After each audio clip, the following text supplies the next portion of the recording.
एक राजा के 7 बेटे थे। 6 बड़े बेटे अपने अपने राज्यों में सामंत थे, जबकि छोटा बेटा अपनी माँ के साथ रहता था। एक दिन छोटा बेटा अपने भाइयों के बारे में जानने के लिए उत्सुक हो जाता है और अपनी माँ से उनके ठिकाने के बारे में पूछता है। माँ सच बता देती है और छोटा राजकुमार उनसे मिलने के लिए निकल पड़ता है।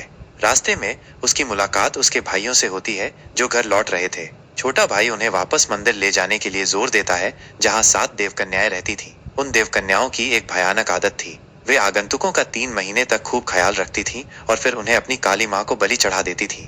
बड़े भाई जल्द घर लौटना चाहते थे, इसलिए उन्होंने छोटे से कहा कि उन्होंने मंदिर देख लिया है। लेकिन छोटा राजकुमार मंदिर को ठीक से देखना चाहता था और रुक गया। तभी देवकन्याएं आईं और राजकुमारों को अपने जाल में फंसा लिया। उन्होंने राजकुमारों के घोड़ों को पत्थर बना दिया और राजकुमारों को आपस में बांट लिया, ये सुनिश्चित करते हुए कि वे एक दूसरे को न देख सकें।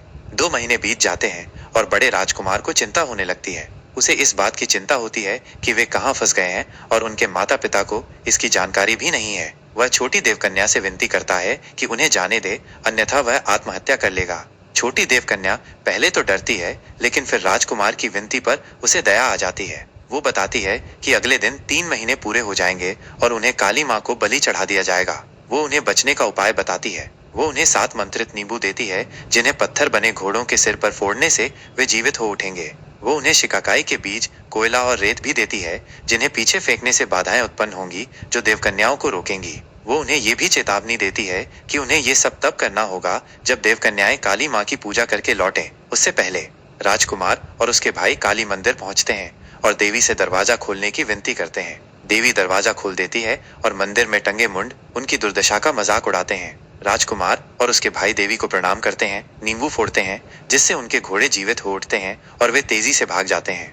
देवकन्याएं लौटकर देखती हैं कि राजकुमार भाग गए हैं। वे उनका पीछा करती हैं, अपनी माया का उपयोग करके अदृश्य हो जाती हैं। केवल छोटा राजकुमार उन्हें देख पाता है।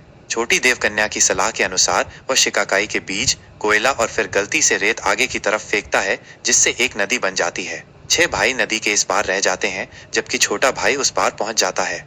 देवकन्याएं छोटे राजकुमार को पकड़ लेती हैं और उसे मारकर उसके टुकड़े गिद्धों को खिला देती हैं, लेकिन छोटी देवकन्या गुप्त रूप से उसके कुछ टुकड़े बचा लेती हैं।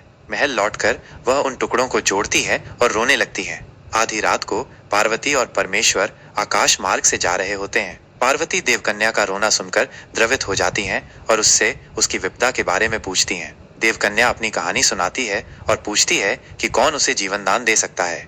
पार्वती उसे परमेश्वर के पास ले जाती हैं और उसकी विनती करती हैं। परमेश्वर छोटे राजकुमार को फिर से जीवित कर देते हैं। छोटा राजकुमार छोटी देवकन्या से प्रेम करने लगता है और कहता है कि वह उसे छोड़कर नहीं जा सकता। छोटी देवकन्या अपनी बहनों से डरती है, लेकिन फिर भी सबकी नजरों से बचाकर राजकुमार की देखभाल करती है। जब देवेंद्र, देवताओं के राजा और देवकन्याओं के पिता, अपनी छोटी बेटी माणिक्य, छोटी देवकन्या के बारे में पूछते हैं तो वह सावधानी बरतती है और अंत में उनके पास पहुंचती है। देवेंद्र बड़ी देवकन्याओं पर गुस्सा करते हैं और माणिक्य को अकेले आने के लिए कहते हैं। माणिक्य अपने पिता को सारी कहानी सुनाती है। देवेंद्र उसे राजकुमार को छिपाने और अपनी बहनों को इसके बारे में न बताने के लिए कहते हैं। कुछ दिनों बाद राजकुमार अपने शहर को याद करता है और लौटने की इच्छा व्यक्त करता है। माणिक्य उसे सुरक्षित भेजने का वादा करती है, लेकिन राजकुमार उससे शादी करना चाहता है और उसे अकेला नहीं छोड़ना चाहता। माणिक्य बताती है कि वो एक देवता की बेटी है और मानव से शादी नहीं कर सकती। वो उसे एक तार वाला तानपुरा देती है जिसका उपयोग करके वो देवलोक में उससे मिल सकता है या भूलोक में वापस जा सकता है। माणिक्य देवेंद्र को राजकुमार की इच्छा के बारे में बताती है, लेकिन देवेंद्र इनकार कर देते हैं।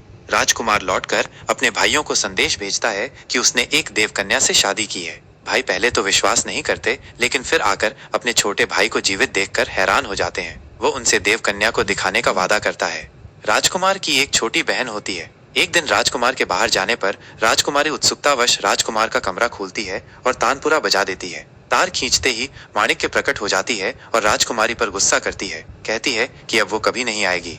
राजकुमार लौटकर तानपुरा बजाता है, लेकिन माणिक्य नहीं आती। वो दुखी होकर अपनी माँ से पूछता है कि कमरे का दरवाजा किसने खोला था। सच्चाई जानने के बाद वो फिर से घोड़े पर सवार होकर 8 दिनों में माणिक्य के पास पहुंचता है और उसे वापस ले आता है।